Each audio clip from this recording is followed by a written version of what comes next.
Halo, Assalamualaikum warahmatullahi wabarakatuh. Kita ketemu lagi. Hari ini kita belajar tentang metode transportasi.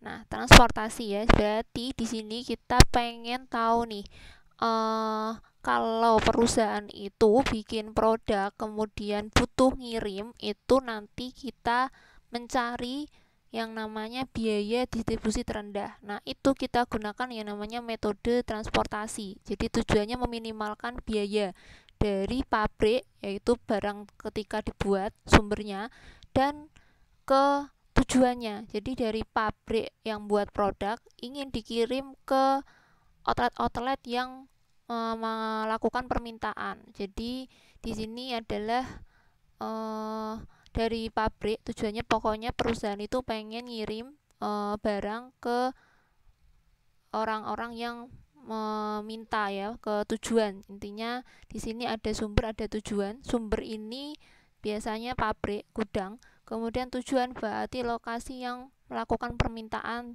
barang. Kemudian di sini kita juga tahu ada biaya pengiriman. Jadi nanti kita cari biaya yang terendah gitu. Nah, di sini ada contoh kasus ya, PT Jaya Sentosa ini membuat motor. Nah, dia punya yang namanya pabrik. Pabriknya A, B, C. Pabrik A mampu memproduksi 106, B ini lebih banyak 132, pabrik C 127. Kemudian ini nanti PT Jaya Sentosa itu harus mengirimkan ke kota V, W, Z yang masing-masing membutuhkan permintaannya 122, W 152 lebih banyak ya. Kemudian kota Z ini lebih kecil 91. Masing-masing di sini ada biayanya yang berbeda-beda. Contoh di sini pabrik A kalau ngirim ke kota V biayanya 32. Pabrik C kalau ngirim ke kota W biayanya 37. Ini dalam puluhan ribu ya, berarti 370.000 gitu. Nah, ini untuk memudahkan kalian ya. Oke, kemudian kalau digambarkan seperti ini. Jadi pabrik A kalau ngirim ke pabrik V biayanya 32, kalau ngirim ke pabrik W biayanya 33, kalau ngirim ke pabrik Y biayanya 34 gitu. Nah, ini untuk memudahkan aja kalau digambar. Jadi intinya di sini pertanyaan dari soal tadi adalah PT Jaya Sentosa itu harus mengirimnya kemana gitu supaya biayanya minimal.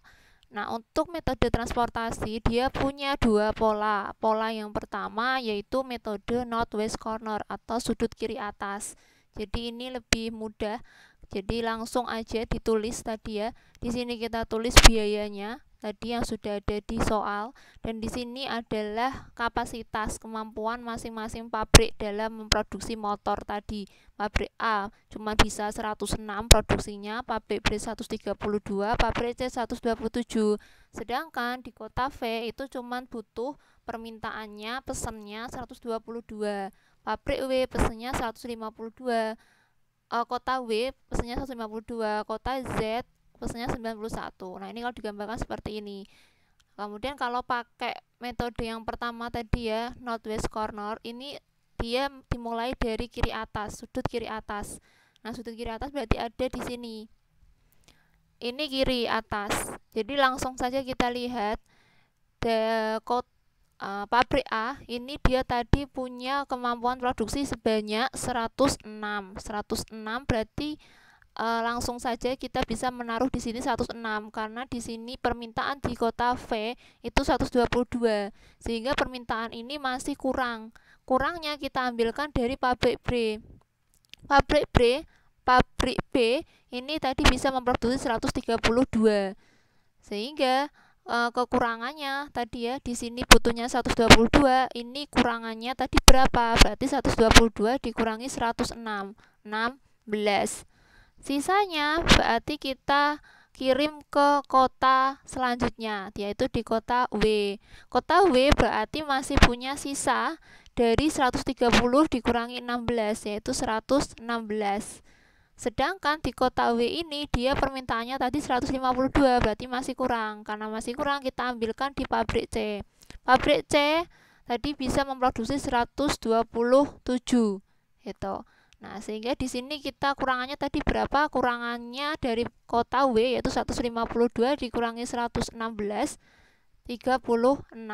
Setelah itu berarti sisanya baru kita kirim ke kota Z yaitu 91. Oke, sudah selesai. Nah, kita tahu ini nanti habisnya biayanya berapa kalau kita melakukan sistem dari pabrik A ngirimnya 106 ke kota W, pabrik B ngirim ke kota V-nya cukup 16 dan kota W nanti 116. Nah, berarti kita kalikan dengan biayanya. Di sini 106 dikali 32 ditambah 16 dikali 36. Jadi yang ada isinya ini kita kalikan dengan biayanya. Sehingga diperoleh biayanya yaitu 13.812. Kalau dalam puluhan ribu berarti sekitar 130-an juta gitu ya. Nah, ini adalah biaya yang dikeluarkan kalau perusahaan tadi menerapkan pola pendistribusian seperti ini.